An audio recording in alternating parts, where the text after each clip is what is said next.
Hey everyone! Tonight, we're diving into a story that has been hidden in the shadows of history. A story of maps, secrets, and a man whose work shaped the invisible architecture of the Cold War. For decades, intelligence agencies like the CIA, MI6, and NATO operated with near perfect precision. Yet, one unseen system, one unnamed figure, manipulated information in ways no one could fully anticipate. This is the story of Night Atlas, a network of espionage so sophisticated it predicted movements, manipulated decisions, and rewrote the rules of surveillance. To some, he was just a cartographer. To others, the invisible hand behind global intelligence that no one could see coming. Before we dive in, go ahead and hit like and subscribe, only if you're fascinated by stories from the hidden corners of history. Now, settle in. Let your thoughts slow down. Tonight, we're traveling back to the streets of Zurich, Prague, Vienna, and Berlin, cities where every step could be watched, every word recorded, and where a single line on a map could change the fate of nations. The clock is ticking, and the shadows are already moving. The apartment was silent, except for the faint hiss of a radiator struggling against the winter chill that seeped through the crumbling walls of central London. On the floor, the body of a man lay slumped over a desk, his head resting against a half-burned map that shimmered oddly beneath the glow of a single desk lamp. The map was no ordinary chart. Its lines were precise but unfamiliar, depicting cities, rivers, and mountain ranges in ways that did not exist in any atlas held by NATO intelligence. Every contour, every coordinate, seemed to pulse with an almost imperceptible rhythm, as though the paper itself were breathing secrets into the room. MI6 officers would later describe the scene as surreal, a mixture of meticulous precision and inexplicable anomaly. And for those who arrived first, the moment was unsettling enough to make even the most hardened agents hesitate. It had begun, as many things in the shadows of post-war Europe did, with the quiet reshaping of boundaries, both physical and moral. Across the continent, spies moved in patterns almost as rigid as the grids on the maps they studied. But unlike those grids, the motives and alliances of the agents were chaotic, unpredictable, and often fatal. The man on the floor had been one such agent, though he had not known it, believing himself merely a cartographer, a scholar, a man of science. His talent for drawing and decoding the land had made him valuable before he understood what value meant in the language of espionage. That value, however, had a price. By the time MI6 agents examined the apartment, the first traces of smoke had begun to curl from the burnt edges of the map. The room smelled of charred paper, ink, and something more intangible, the metallic tang of fear. On a nearby shelf, a stack of folders bore the subtle stamp of the CIA's European division, though they were unmarked enough to pass casual inspection. One folder contained aerial photographs taken by the U-2 program years before it had entered the public consciousness, carefully folded to fit into a standard portfolio. The juxtaposition of cutting-edge reconnaissance and handmade cartography was deliberate, and its purpose was clear only to those who had orchestrated it. Beyond London, across the sea in Prague, the city's streets were lined with men in dark coats and heavy hats, listening for the faintest whisper of news that could tip the balance between life and death, between freedom and total surveillance. The city, scarred by war and reshaped by ideology, was a maze of surveillance posts, Soviet advisors, and Western operatives, each believing they were the one controlling the narrative. Within this environment, maps became more than tools. They became instruments of power, capable of predicting the movement of armies, the placement of munitions, the vulnerabilities of governments. The deceased had not been acting alone. Unknown to anyone outside a small circle, his work had intersected with a project so secret that its very existence was whispered only among a handful of NATO strategists and CIA analysts. They called it Night Atlas, a code name that had already circulated in the intelligence offices of London, Washington, and Vienna. Night Atlas was not a program that could be described in reports or archived in documents without compromising lives. It existed in the silent calculations of mathematicians, in the subtle shadings of ink on paper, in the memorized coordinates of men and women who had learned to navigate a world built as much on deception as on fact. The man had begun noticing the irregularities months before his death. A mountain drawn slightly too far west, a river bending in a way that contradicted his own field notes. Initially, he had assumed clerical error, or perhaps the whim of a colleague with a peculiar sense of artistry. But then came the letters. Coded messages slipped beneath his door, postmarked from cities he had never visited. Each contained a single string of numbers and letters, coordinates paired with instructions that made no immediate sense. Overlay Delta on Quadrant 9, confirm grid parity, do not alert local authorities. The handwriting was meticulous, untraceable, as though the sender were deliberately hiding both identity and intention in the delicate balance between order and chaos. In London, the agents assigned to investigate were struck by the absence of typical espionage paraphernalia. No weapons, no recording devices, no radios hidden beneath floorboards. Only maps, charts, and a peculiar notebook filled with hand-drawn symbols that defied the conventions of any known code. Yet, the intelligence officers who reviewed the materials sensed instantly that this was no amateur work. Whoever had created these charts possessed a mind capable of synthesizing both the concrete and the abstract, able to translate raw geographic data into a language of secrecy, invisibility, and influence. It was the kind of ingenuity that could be weaponized without a single shot fired. Meanwhile, in Prague, an operative in a smoke-filled apartment overlooking the Vltava River pieced together fragments of intelligence intercepted from various sources. The operative, a veteran of both wartime reconnaissance and post-war counterintelligence, recognized immediately the signature of Night Atlas. Not the documents themselves, which were inaccessible, but the patterns emerging in coded transmissions and subtle adjustments in official cartographic publications. Each minor alteration, each deliberate inaccuracy, carried messages meant to be understood only by those trained to see beyond the visible lines. In this world, a map was not a representation of territory. It was a cipher, a ledger of power, a potential instrument of global crisis. The dead cartographer had never realized the full scope of what he had drawn. In his mind, he was merely cataloging rivers, forests, and industrial regions for academic purposes, unaware that his creations were being funneled into the hands of intelligence agencies on both sides of the Iron Curtain. Night Atlas was a living entity, evolving with every sketch, every correction, every minor adjustment that he had made in good faith. Its value lay not in the accuracy of topography, but in the precision of its deception, the subtle manipulation of perception that allowed strategists to anticipate, mislead, and control without the knowledge of those being manipulated. As investigators combed through the apartment, they found subtle clues pointing toward the broader network. A briefcase containing travel receipts indicated that the cartographer had been in Vienna, Zurich, and eventually Prague, the cities that had long served as crossroads of espionage in post-war Europe. Each city was a nexus where the CIA and MI6 intersected with Soviet intelligence, a place where every cafe table could harbor a listening device and every seemingly casual conversation might conceal instructions for sabotage or surveillance. The man had moved through these cities not as a spy, but as a scholar, yet his work had entwined him in a web far more intricate than he could comprehend. The most perplexing element of the investigation was the map itself.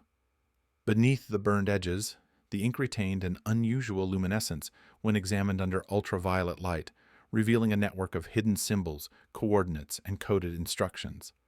Analysts recognized immediately that these were not arbitrary.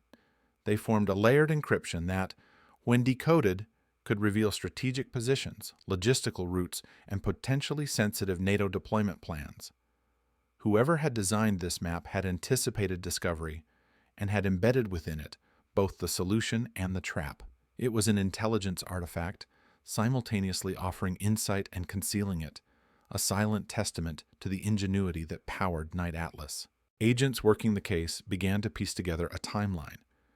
In early 1951, the cartographer had attended a conference in Prague under the guise of academic exchange, ostensibly to discuss regional mapping techniques. In reality, he had been drawn into a labyrinth of observation posts, shadowed by Soviet handlers and subtly monitored by Western agencies who sought to recruit or manipulate him for the Atlas project. The meeting had taken place in a building long since under surveillance by multiple intelligence services, a place where even the walls had ears and every street lamp served as a potential signal relay. The threads of his interactions in Prague had extended outward, connecting London, Washington, Vienna, and Zurich into a delicate, invisible web. The investigation reached a moment of cold clarity when analysts realized that the cartographer's disappearance, his murder as it now appeared, had coincided with a significant uptick in encrypted transmissions intercepted by NATO signals intelligence. These transmissions, subtle shifts in encoded maps, indicated that the man's work had been accessed, replicated, and likely transmitted to multiple agencies. The realization settled over MI6 operatives like a thin, suffocating fog. This was not a case of a single compromised agent. Night Atlas had moved beyond him, a living system of espionage that no one individual could control. And yet, within the labyrinthine complexity of the Atlas, a single pattern stood out. Certain coordinates appeared repeatedly across maps, overlaid with variations too precise to be coincidental. These repetitions suggested deliberate signaling, an invitation, a warning, or a test for those who knew how to read it. Whoever could decode this pattern would have access not merely to geographical intelligence, but to the predictive logic of global strategy itself. It was an opportunity that could tip the balance of power, the kind of insight that made careers, empires, and lives fragile and interchangeable. By the time the investigators left the apartment, the streets of London had begun to empty into the damp evening. Outside, the city hummed with ordinary life, unaware of the invisible currents swirling beneath it. Across Europe, the operations of MI6, the CIA, and the Soviet KGB continued in parallel, each agency interpreting fragments of the Atlas according to its own perspective and interest. Maps were no longer neutral instruments. They were weapons, riddles, and traps, all drawn by a hand that was at once brilliant and tragically unaware of the consequences. Night fell across London, draping the streets and alleyways in shadow. The body of the cartographer remained, a silent figure among burned paper and secrets, while the first whispers of Night Atlas spread through the corridors of intelligence. Somewhere in Prague, a man watched the same map through different eyes, seeing not only the geography, but the coded logic beneath it, anticipating the next move in a game that had no winners and no end. And in Washington, analysts pored over reports, sensing a pattern that was just beyond comprehension, a puzzle that combined science, human ingenuity, and the quiet inevitability of global espionage. The map lay in pieces, partially destroyed but still alive in its message. It had promised knowledge, and it had delivered uncertainty, deception, and a network of silent observers who would never sleep. Night Atlas had begun, not with the brilliance of one mind, but with the quiet inevitability of human curiosity harnessed, manipulated, and weaponized across continents.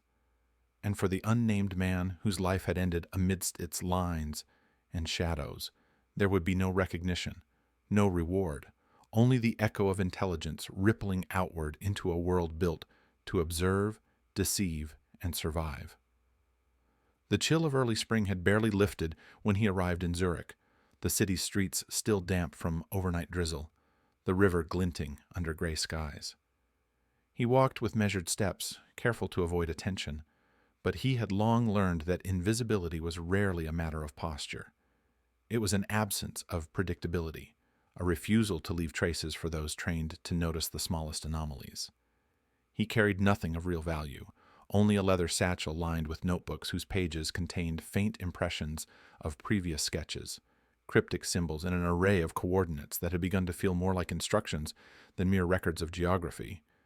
Each step he took was shadowed by the weight of unseen eyes, and he could not entirely dismiss the possibility that every pedestrian, every shopkeeper, might be part of an invisible net designed to observe him. Zurich, ostensibly neutral, had become a crossroads for those who trafficked in secrets, a city where the lines between scholar and operative blurred almost entirely. Cafes doubled as listening posts, bookstores concealed pigeonholes through which messages could be slipped, and the banks that lined the Limmat River were more than repositories of currency. They were points of intelligence exchange, silent and precise. He knew all of this intellectually, yet the reality of navigating such a space left a constant tremor in his awareness, a reminder that knowledge itself could be weaponized. The maps he had drawn, and the maps that now surrounded him in the dim apartment above a nondescript street, had transformed from instruments of study into instruments of influence, shaping movements and decisions hundreds of miles away in ways he was only beginning to comprehend. It was there, in a modest flat cluttered with books, diagrams, and a single, still operational typewriter, that he first met the figure who would change the trajectory of his work, and perhaps of his life. The man was precise in movement, economical in speech, and yet possessed an air of inevitability, as though his arrival at this juncture in Zurich was a matter not of chance, but of design. He introduced himself simply, offering credentials from an organization that spanned the Atlantic, whose presence in Europe was both overt and clandestine, the CIA's European division, an entity whose directives were often communicated indirectly through channels designed to obscure both origin and intent. "You have been observed," the man said in a voice stripped of emotion. "Your maps are not ordinary, and your techniques are unusual. We believe you may have the capacity to contribute to a project of global significance, but it requires discretion, and understanding that once you participate, nothing remains purely academic." The words landed with the weight of inevitability. There was no appeal, no alternative. The map he had touched, studied, and unintentionally enriched with hidden codes had already begun to ripple through the corridors of intelligence. To decline would be to erase himself from the calculations of men who treated human life as variables, and even consent was merely another form of participation in a system he had not yet learned to navigate. He hesitated, the uncertainty in his chest amplified by the realization that what he had assumed was an academic pursuit now intersected with global surveillance, predictive modeling, and the silent movements of nations. Maps, he had always believed, represented what was, or at least what could be measured. Now they represented what might be, what could be anticipated, and what could be manipulated. The difference was subtle but lethal. He understood almost at once that his talent, his human ingenuity, was being reframed as a tool of statecraft, a vector for control and deception. The first task assigned was deceptively simple: refine an atlas of Europe, incorporating a mixture of publicly available data, aerial photographs, and field surveys. Yet as he worked, he noticed discrepancies embedded within the material. Intentional misalignments of rivers, borders shifted by mere centimeters, cities slightly repositioned. Each anomaly was a signal, a fragment of coded intelligence intended for analysts trained to read between the lines. It was here that the scope of Night Atlas began to reveal itself. The project was not merely about mapping the terrain, but about mapping possibility itself. Potential military movements, population displacements, supply routes, and even the predictability of enemy responses. It was a lattice of human ingenuity married to the machinery of espionage, a silent engine capable of influencing decisions at the highest levels of NATO and Soviet command. Months passed, each marked by routine punctuated by the subtle terror of discovery. He traveled to Vienna under the guise of conferences on geographic methodologies, sat through dinners with officials whose allegiances were intentionally ambiguous, and passed coded materials between safe houses without ever understanding their ultimate destination. Prague remained a shadow in the back of his mind, the city whose silent streets had witnessed the first stirrings of the network that would later be known as Night Atlas. Every intersection, every corner, seemed to whisper of betrayal, and yet he could not cease, for the work itself had acquired a momentum that did not allow withdrawal. He was no longer merely a cartographer, he was a node in a system that consumed individual will in favor of collective strategic gain. It was in Zurich that the first real fracture in his perception occurred. An assistant, a young woman whose efficiency and intelligence were immediately apparent, began leaving subtle hints that she was more than she appeared. Her instructions sometimes contained coded corrections, her questions probing more than the surface of his work. He discovered only later that she had been recruited by MI6 before her transfer to the European network. Her loyalty was layered, compartmentalized, and contingent upon directives he would never fully see. The realization, slow and corrosive, was that alliances in the world of Night Atlas were provisional. Friendships and mentorships existed only as functional constructs, a means to an end that served the invisible calculations of power. The months bled into a pattern of constant vigilance. He learned to notice the subtle, the irregular cadence of footsteps in hallways, the pattern of letters delivered to innocuous addresses, the changes in published cartographic materials that suggested a covert feedback loop between multiple intelligence agencies. In Paris, in Geneva, and in small villages near the Alps, he observed men and women whose roles appeared ordinary, professors, postmen, clerks, but who were in reality operatives ensuring that the map's influence propagated according to design. Night Atlas was alive in a sense that transcended computation. It was a system that leveraged human observation, intuition, and error, folding these into a predictive model that remained largely invisible to its creators. The first real test came when he was asked to encode the location of a NATO supply route into a series of seemingly innocuous maps, layered with subtle shifts in elevation and rivers drawn slightly off their natural course. The logic was simple, yet brilliant. Any adversary relying solely on observable maps would miscalculate. Analysts who understood the code would gain insight.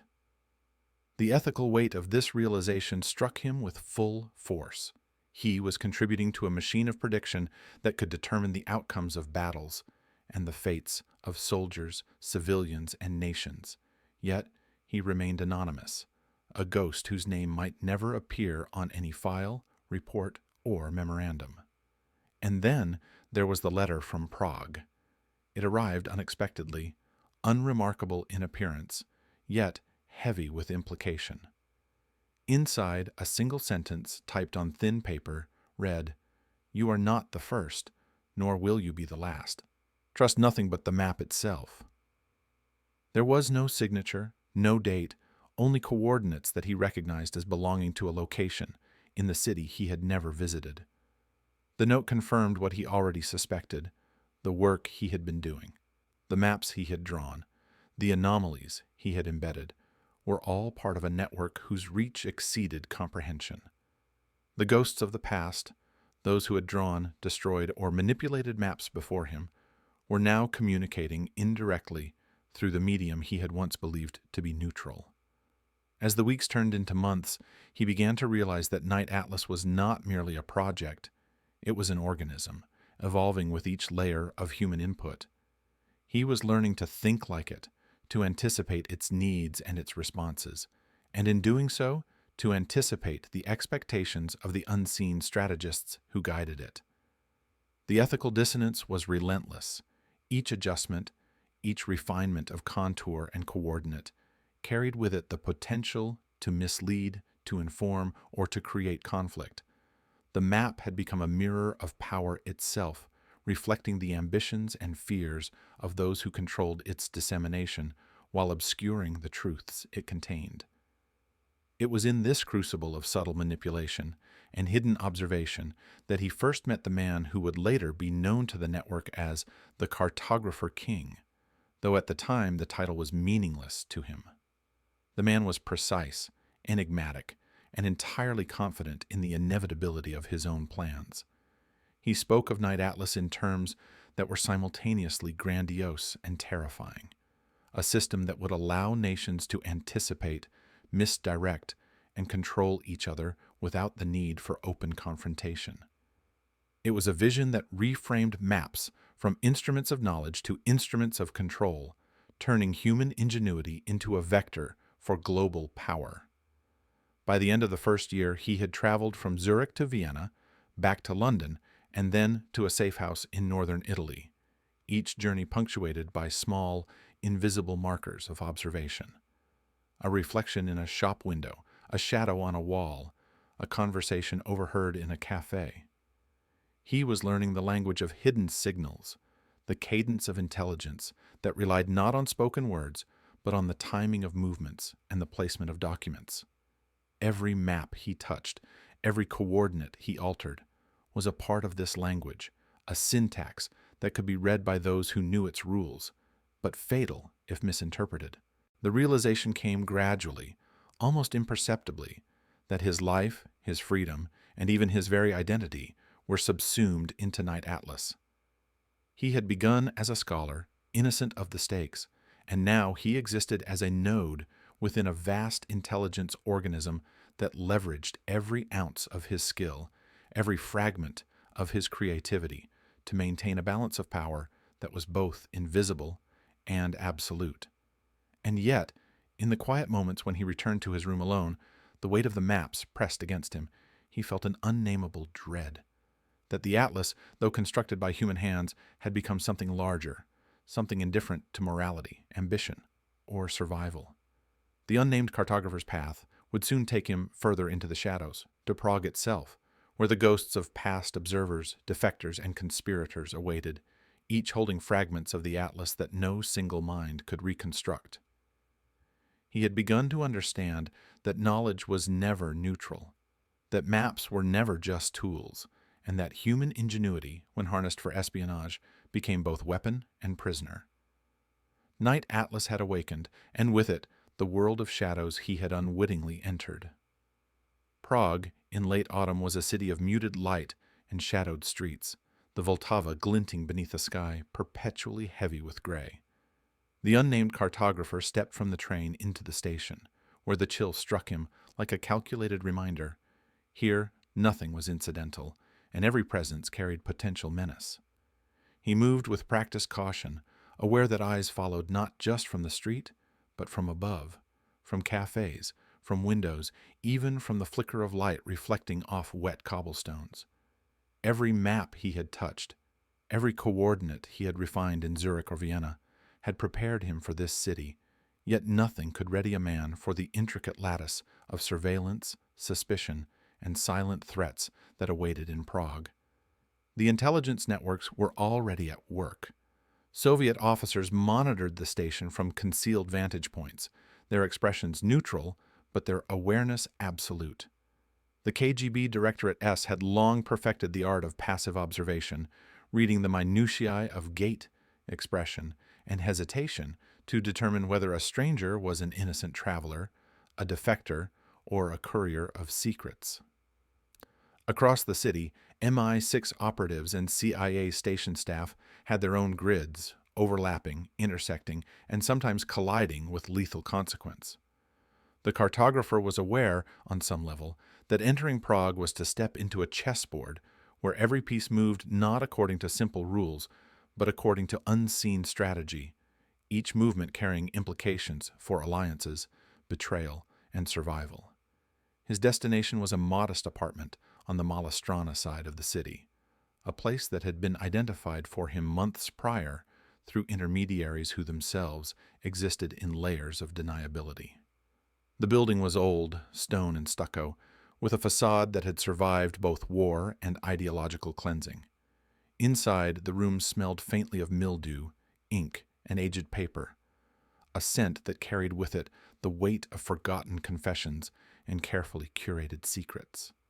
Here, he would meet the intermediary who had orchestrated his arrival, a man whose allegiance was as opaque as the ink lines on his maps. The meeting was brief, conducted with minimal words, each sentence measured and deliberate. "You are deeper than you know," the intermediary said, his voice low, almost mechanical. "Night Atlas moves faster than its architects. What you touch echoes through corridors you cannot see. The cartographer nodded, the weight of the statement pressing upon him. He understood, as he had in Zurich and Vienna, that Night Atlas was more than a project. It was an organism, a predictive system built on human ingenuity and fear, and his role in it was now irrevocable. In Prague, the manipulation of information was almost an art form. Street maps were subtly altered, publications contradicted one another, and even government documents contained minute inconsistencies, designed to test analysts, mislead adversaries, and train those who might later decipher the atlas. The cartographer moved through these layers with growing understanding. The coordinates he had drawn, refined, and corrected were now part of a living network, a lattice that connected safe houses, surveillance points, supply depots, and escape routes across Europe. Every mistake, every misalignment was intentional, a signal to some and a trap for others. It was during a late evening walk through the city that he first felt the presence of direct observation. A man in a dark overcoat walked parallel to him for several blocks, maintaining distance yet never breaking visual contact. The cartographer did not panic. Instinct, honed by months of practice, told him that recognition, not evasion, was the point. He allowed himself to be seen, subtly altering his path, adjusting his posture and rhythm, embedding misinformation in the very way he walked. In the world of Night Atlas, perception was as malleable as ink on paper, and human behavior could be encoded as effectively as any map. The first significant betrayal came in the form of a letter, delivered under the guise of routine correspondence. It bore no stamp, no identifiable sender, only the faint impression of an emblem he recognized as belonging to the CIA's European division. Inside, the note contained instructions for a meeting with a handler whose identity was deliberately obscured, a rendezvous at a cafe known only by its street number, with seating facing a particular window. The letter also included a warning: trust is provisional, verify every signal, the shadows are alive. The words carried an immediacy that resonated with him. Night Atlas was no longer theoretical. It was manifest in every whispered instruction, every glance, every movement through the city. At the cafe, he found the handler waiting, a man whose face seemed familiar, yet was impossible to place. The conversation was careful, each exchange layered with nuance, each statement a test as much as an instruction. "The Soviets know more than you believe," the handler said, sliding a folder across the table. "And NATO knows less than you fear. Your maps are their key, and the key is only as reliable as the hands that hold it." Inside the folder were documents containing overlays of his own maps, now annotated with subtle corrections, additional coordinates, and references to intelligence gathered by operatives he had never met. The depth and precision were staggering. His own work, once academic, had been subsumed into a mechanism of global prediction and manipulation. Days blurred into nights as he navigated Prague, deciphering layers of information while remaining acutely aware that every person he encountered could be observer or adversary. Safe houses became temporary classrooms. Each map he reviewed or corrected contained embedded signals, teaching him the language of espionage as much as conveying strategic intelligence. He realized that human behavior, when encoded through movement, observation, and response, could be integrated into predictive models as effectively as the physical geography he had spent years cataloging. Night Atlas was no longer a project. It was a living architecture of anticipation, powered by human ingenuity, paranoia, and the subtle artistry of deception. The first moral crisis occurred when he discovered that certain maps he had refined were intended to misdirect NATO planners, leading them to underestimate potential vulnerabilities. The realization was suffocating. His work could facilitate conflict, not prevent it, could determine the outcomes of battles, the fates of individuals, and the trajectories of nations. In a world where each action was observed, each choice manipulated, the boundary between ethical scholarship and lethal manipulation had dissolved. He had entered Prague as a cartographer. He would leave as a participant in a system that measured consequence in human lives. One evening, in the quiet of a dimly lit apartment, he was visited by an emissary from MI6, a woman whose calm demeanor masked a lifetime of experience in European intelligence. She spoke in measured tones. Night Atlas is more than maps. It is foresight, prediction, and deception intertwined. Your work has been noticed. Your decisions carry weight. We need you to understand the full architecture if you are to survive it. She handed him a set of blueprints overlaying the very streets he had walked, annotated with points of surveillance, observation, and intelligence relay. For the first time, he saw the atlas not just as a map, but as a system, a ghostly skeleton of strategy stretching across the continent, with Prague at its nerve center. As the weeks progressed, he encountered other operatives, former soldiers, academic scholars, and bureaucrats whose lives had been carefully aligned with intelligence networks. Each interaction was a test, a probe, or a subtle signal designed to measure his perception and loyalty. He learned to read expressions, body language, and even silence as vectors of information. The city itself became a classroom, every street, bridge, and alley a lesson in observation, anticipation, and manipulation.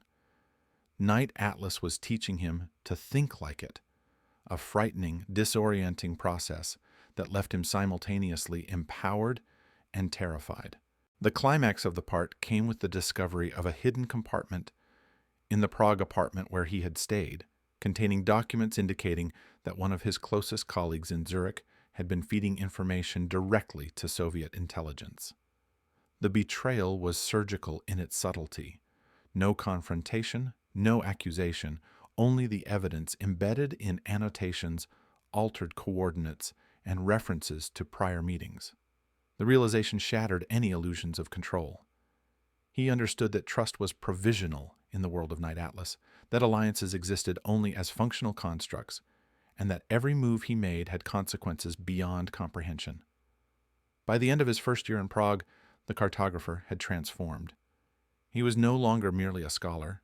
He had become an operative in a system that was both lethal and invisible, a participant in a living network of maps, predictions, and human ingenuity.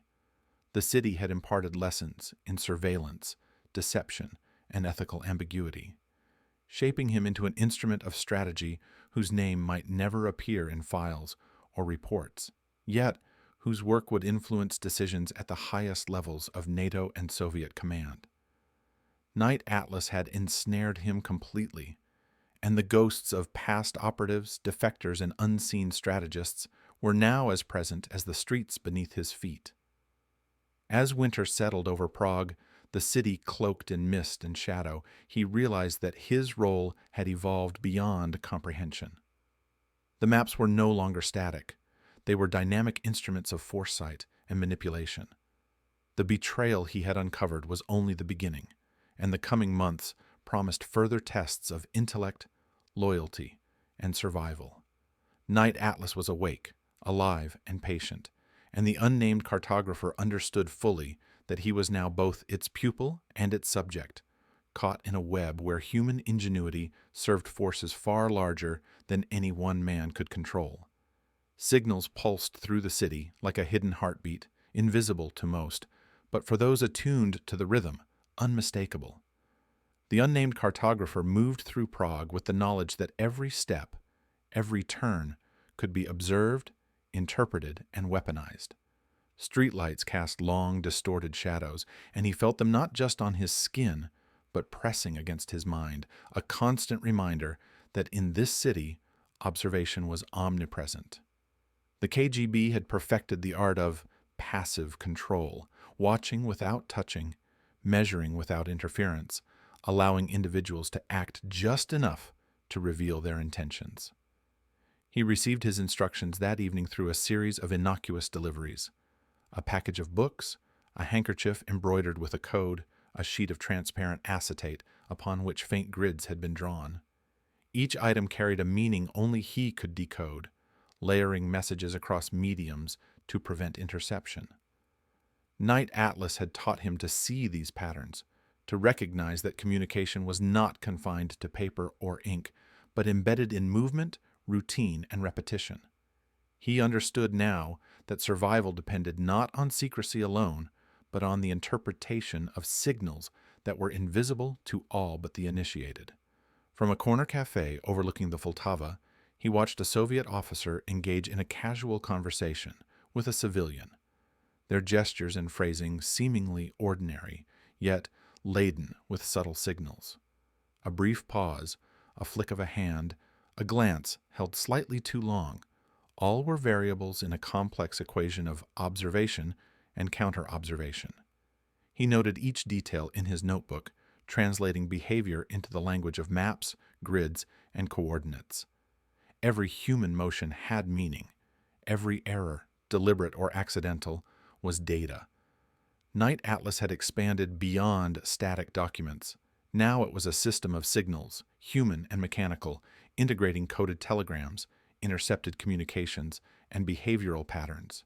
He became a node within it, both contributor and subject, his work feeding the predictive algorithms, the anticipatory models that NATO analysts and CIA cryptographers studied obsessively. A single misstep could expose him, the network, and potentially entire contingents of operatives embedded across Europe. The first real test came with an encrypted message that arrived through a seemingly mundane courier, a young boy who delivered packages for a local bakery. He had been instructed to retrieve the message without interacting, merely observing the boy's mannerisms and the path taken. The envelope contained coordinates, subtle variations in ink, and micro-corrections that altered the intended interpretation. The cartographer realized with a chill that his role was now dual, to decode the message and to simulate how adversaries might misread it. It was an exercise in predictive deception, a hallmark of Night Atlas, and he understood that this process was now inseparable from his daily life. A week later, an unexpected encounter forced him to confront the network's lethal potential. A man in a trench coat approached him in a narrow alley near the Malastrana, ostensibly seeking directions. The cartographer sensed immediately that the approach was orchestrated. The man's gait, his glance, the positioning of his hands, all betrayed training. He responded with subtle misdirection, answering questions that contained slight inaccuracies, observing the man's reactions, and mentally charting the encounter. By the time the stranger departed, the cartographer had decoded a partial signal, a warning that one of his European safe houses had been compromised. The margin for error was vanishingly small, and every map he had drawn now carried implications that could cost lives. Encrypted transmissions began to arrive more frequently. Some were coded in numerical sequences derived from geographic coordinates, others through subtle typographical variations in newspaper articles and public notices. Each required meticulous attention and rapid mental processing, blending cartography with cryptography, logic with intuition. The network of signals was self-reinforcing. Each decoded message informed the next, and each error could cascade, causing misalignment in operations and endangering agents. Night Atlas was no longer abstract. It had become a living mechanism that integrated human observation, predictive modeling, and anticipatory deception. Amid the constant tension, he discovered a subtle betrayal in his immediate circle. A colleague he had trusted in Zurich, previously assumed loyal, had been feeding intelligence to Soviet handlers, redirecting portions of Night Atlas to create controlled distortions. The revelation came not through confrontation, but through pattern recognition. Inconsistencies in intercepted messages, repeated coordinates appearing in unexpected contexts, annotations in maps that contradicted previously agreed standards. The knowledge of betrayal amplified his vigilance. Trust was now a calculated risk, and human error or duplicity could be fatal. Through the crisp nights, he moved from apartment to safe house, cafe to riverside promenade, each journey a choreography of observation and counter-observation. He cataloged every pattern of surveillance, every signal sent and received, every subtle correction in maps that indicated operational shifts. Prague, with its fogged streets and historical weight, had become both classroom and battlefield. In learning to navigate it, he was learning to navigate the intricate human architecture of espionage, where maps and signals were inseparable from lives and loyalties. The culmination of the part came with a critical transmission intercepted from an unidentified NATO node. The message, partially corrupted, suggested that Soviet intelligence had begun to anticipate moves informed by Night Atlas, leveraging countersignals and disinformation campaigns. The cartographer realized that the map was not static, nor was it linear. It had become a dynamic interface between multiple intelligence agencies, a living system that measured, predicted, and manipulated human behavior. His role was now central. Without his continued refinement, the predictive mechanism could fail, yet continued involvement meant complicity in deception and potential loss of life. In the quiet aftermath of these revelations, he returned to the apartment overlooking the Vltava, alone except for the ever-present hum of the city and the silent pulse of the network he had become part of. He opened his notebook, recording coordinates, signals, and observed behaviors with meticulous precision. Each entry was both a contribution to Night Atlas and a lifeline, a way to maintain situational awareness and to navigate the lethal web of observation, counter-observation, and prediction. He understood now that the maps were only the beginning. The true power of Night Atlas lay in the signals, the behavioral cues, and the human ingenuity harnessed to anticipate, manipulate, and survive. As the night deepened, the city itself seemed to participate in the silent orchestration. Streetlights flickered in patterns that mirrored the network. Footsteps echoed in a rhythm that could be interpreted as warning or misdirection, and the mist rising from the river carried whispers of unseen observation. The unnamed cartographer, who had once believed maps to be neutral, now recognized the full scope of the system he inhabited. Night Atlas had become a living organism, integrating every piece of data, every human decision, and every movement into a lattice of anticipation and control. He was no longer merely a participant. He was a node, an interpreter, and in some ways a custodian of a network whose complexity exceeded comprehension.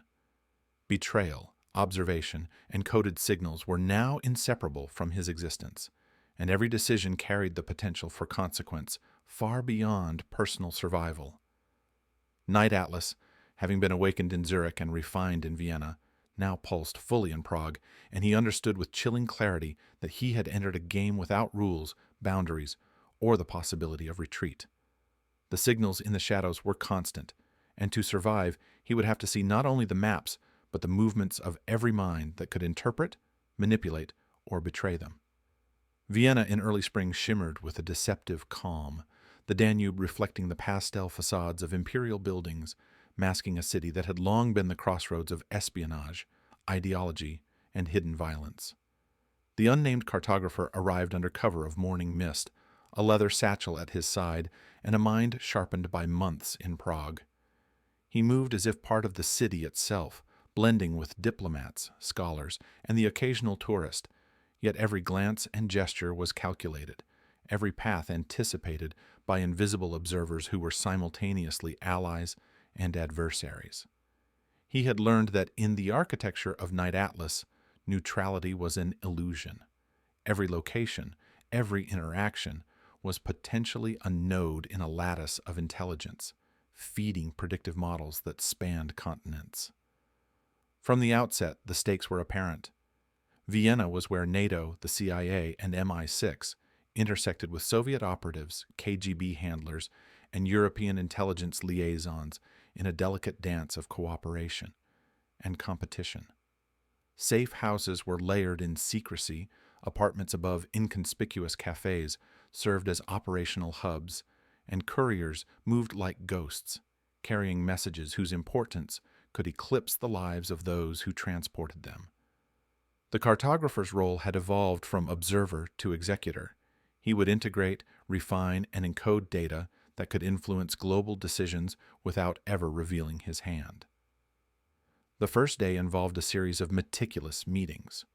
One took place in a library whose tall, narrow shelves hid listening devices designed to capture not just speech, but rhythm, intonation, and pauses. Another occurred in a government building whose grand halls were equipped with surveillance systems that could triangulate positions to within centimeters. The cartographer moved from one location to another, mentally layering the city's geography with signals, surveillance grids, and coded instructions. Each step reinforced the realization that Night Atlas was no longer theoretical. It was fully operational, a living network that integrated maps, human behavior, and predictive intelligence into a single, pulsating entity. It was during a late-night session in a safe house near the Ringstrasse that he first encountered the convergence he had been warned of. A CIA operative, a former cryptographer with nerves of steel, spoke in clipped tones, presenting overlays of his previous maps alongside Soviet intelligence reports. "You've been contributing without knowing the full architecture," the operative said, eyes flicking to a diagram of Vienna with micro-adjustments annotated in pencil. "Every coordinate you've refined has been used to anticipate movements, predict supply lines, and test operational readiness. The Soviets are aware, NATO is watching, and you are the fulcrum on which all of this balances." The words carried weight far beyond their immediate meaning. They confirmed what he had suspected. Night Atlas was a living system, and his maps were both the blueprint and the trap. Tension escalated when a meeting was arranged with a high-ranking MI6 liaison. She was precise, formal, and exuded authority, her presence in Vienna a testament to the city's critical role in Cold War intelligence. "We've been tracking anomalies in the Atlas," she said, placing a thin folder on the table. Inside were copies of maps he had drawn, annotated with subtle distortions and coordinates that suggested an unexpected intelligence leak. "We believe a double agent may have infiltrated the network, feeding information to Soviet handlers. You need to identify the source." The realization struck him with a cold clarity. Betrayal was not hypothetical. It was imminent, layered into every interaction, and potentially catastrophic. For the next several days, he moved through Vienna like a ghost, observing couriers, recording patterns, and decoding messages embedded in newspapers, street signage, and seemingly mundane correspondence. Each observation was a test. A slip could alert adversaries, compromise operatives, and endanger lives across multiple countries. The convergence of NATO, CIA, MI6, and KGB operatives created a web of constant risk where the smallest misalignment could trigger lethal consequences. He was no longer a passive participant. He had become an active component of the system, his ingenuity harnessed in real time to preserve secrecy, manipulate perception, and maintain equilibrium. One night, in a quiet alley behind a government building, he intercepted a coded message intended for a Soviet operative. The envelope contained coordinates, subtle shifts in ink density, and minor typographical deviations that conveyed instructions. He traced the route mentally, overlaying it on maps of Vienna's operational nodes. The process was tense and precise. Any error could be fatal. When the courier returned the envelope to its drop point, the message remained undisturbed, yet he had already decoded it, feeding the information into Night Atlas while simultaneously masking his involvement. It was a delicate ballet of deception, intelligence, and human ingenuity, a ballet whose stakes were global. The first confrontation with a double agent occurred in a cafe near Stephansplatz. The man approached casually, offering pleasantries while testing boundaries, observing reactions, and probing for awareness. The cartographer responded with controlled precision, offering half-truths, coded misdirections, and subtle behavioral cues designed to mislead. Within minutes, he had identified discrepancies in the operative's speech and actions that confirmed his suspicions.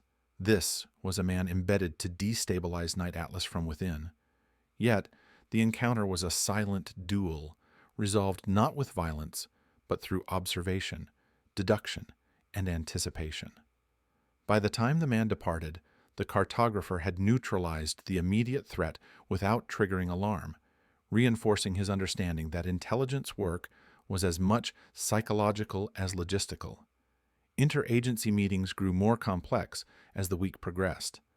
Analysts from NATO presented satellite imagery, intelligence briefings, and field reports, overlaying their data atop the cartographer's maps.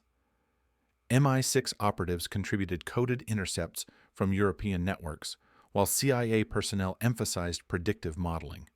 Every map he had touched was now a node within a system of signals, capable of influencing supply lines, troop movements, and strategic decisions. The realization was overwhelming.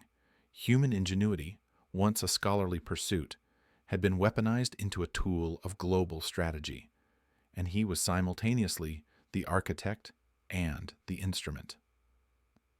A particularly chilling moment occurred when a file surfaced linking one of his former mentors in Zurich to Soviet intelligence. The documents were precise, implicating a chain of operatives who had provided minor distortions in maps that were later exploited in espionage operations. The betrayal was subtle yet profound, underscoring a truth he had long sensed. In Night Atlas, trust was provisional, loyalty was layered, and human error or duplicity could have consequences that rippled across borders. Every move he made, every map he adjusted, had to account for the possibility that those he relied upon might be instruments of adversaries. By the end of the week, the cartographer was exhausted yet focused. Vienna had provided a convergence of intelligence, strategy, and risk unlike any city he had previously encountered. The network of Night Atlas had demonstrated its complexity and lethality. The interplay of observation, counter-observation, and predictive modeling was now fully operational, and he was at the center. The city had tested him in ways that Prague and Zurich could not, confronting him with duplicity, multi-agency competition, and the omnipresent tension of Cold War stakes. In the quiet hours, he reviewed his maps, overlaying coordinates, signals, and behavioral data.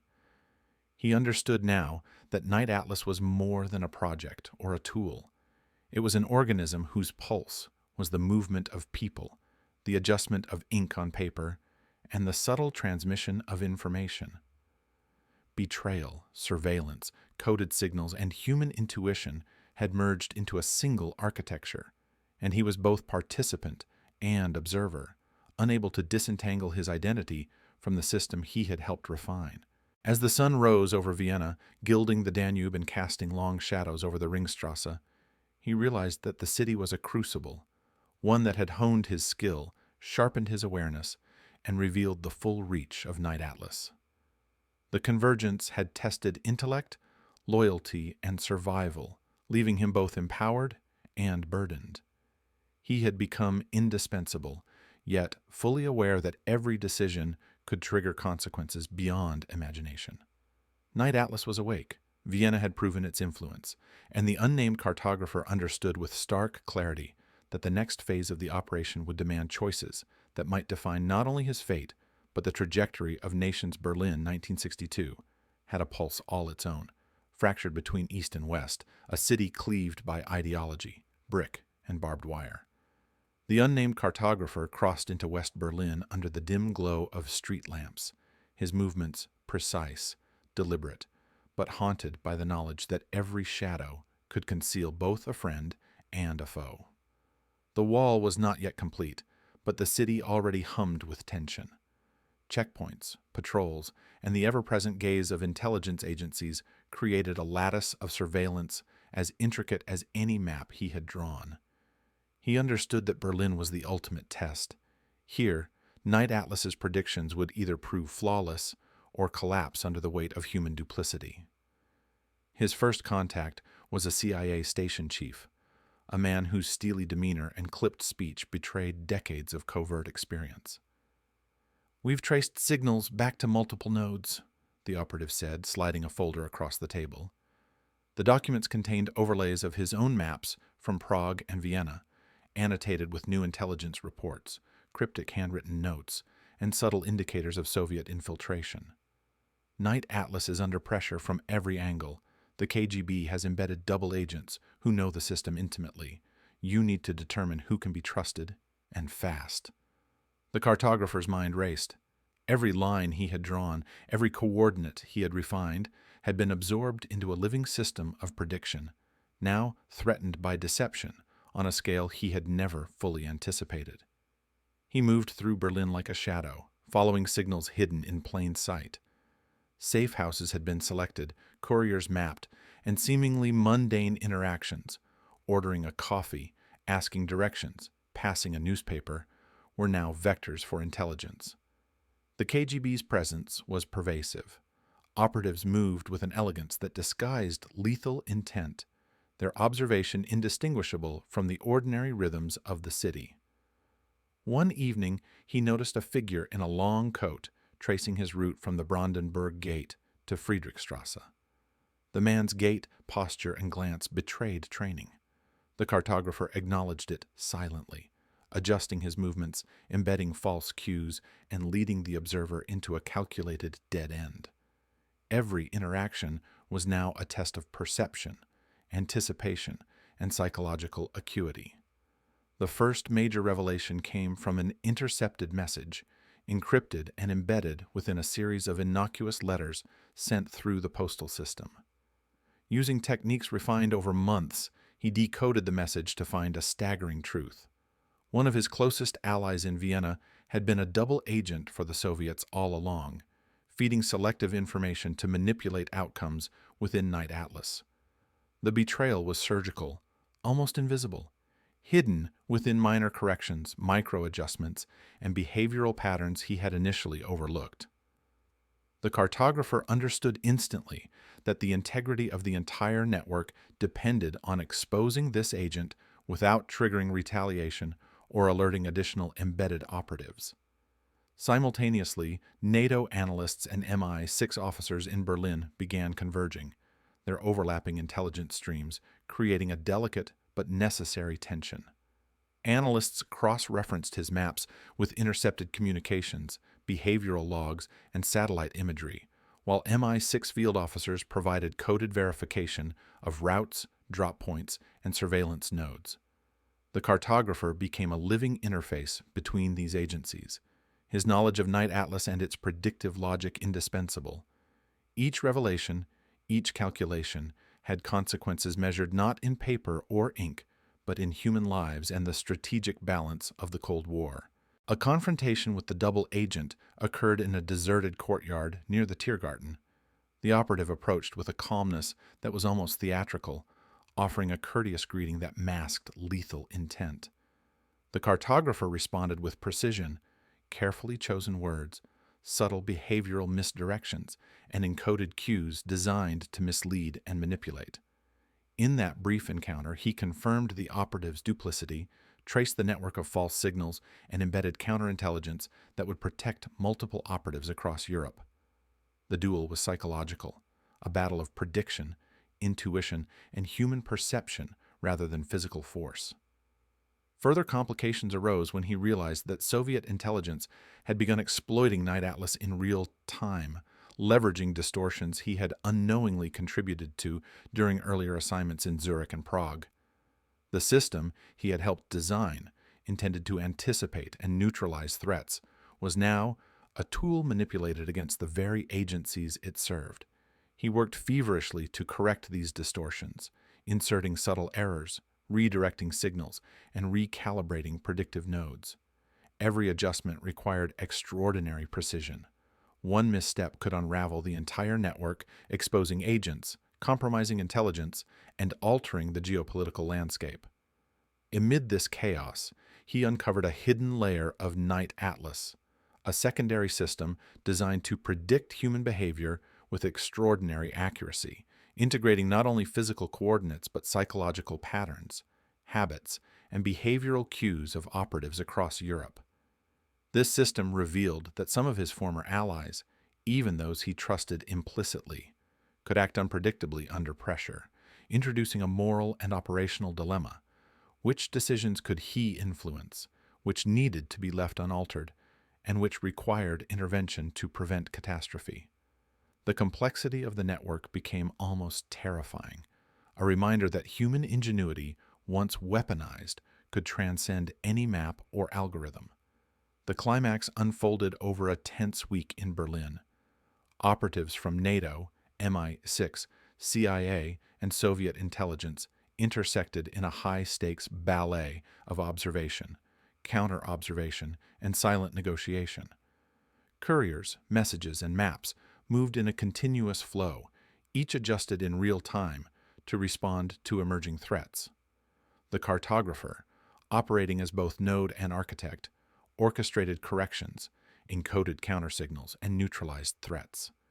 The betrayals from Vienna and Prague were resolved with precision, the double agents exposed or neutralized, and the KGB's attempts to manipulate Night Atlas foiled without revealing the full scope of the network.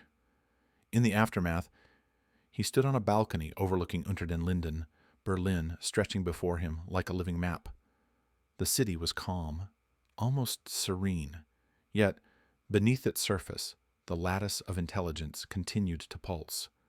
Night Atlas had survived, adapted, and evolved, integrating betrayal, deception, and human ingenuity into a system more sophisticated than even its original architects had envisioned.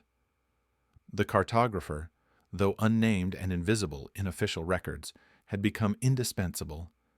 His understanding of predictive networks, coded human behavior, and layered deception ensured that Night Atlas remained operational, a silent arbiter of global intelligence.